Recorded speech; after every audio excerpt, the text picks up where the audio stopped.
Isa namang Batanggenyong butler ng kilalang luxury cruise ang unti-unti nang nakikilala ngayon dahil sa ganda at kalidad ng kanyang serbisyo. Kung sino siya, kilalanin sa kwentong ito.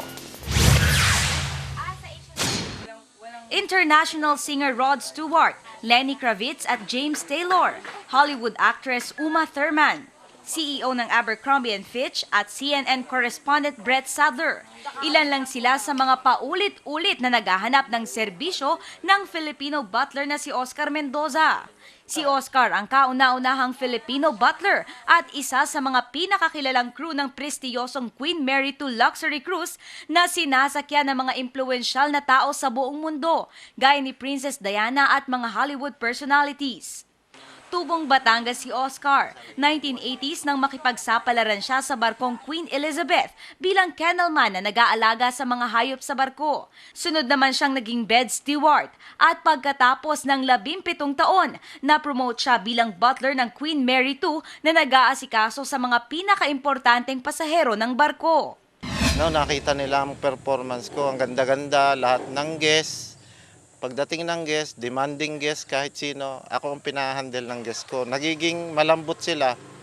Bago sila mag-disembark ng barko, may request kaagad sila.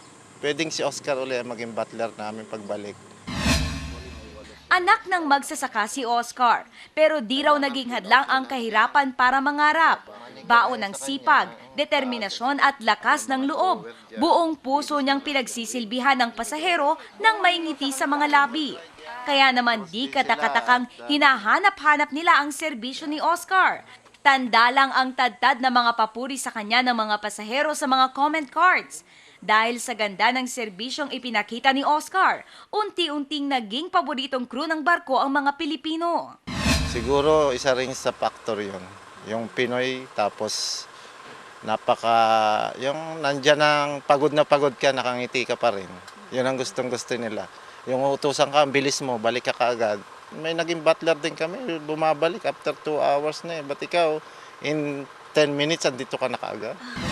Kabilang na rin si Oscar sa hanay ng kilalang International Guild of Professional Butlers. Sa ngayon, umuwi siya ng Pilipinas para ibahagi sa kapwa Pinoy ang mga natutunan sa 25 taong pagtatrabaho sa barko at umaasang sa mga darating na taon, mas makikilala pa ang mga Pinoy sa buong mundo.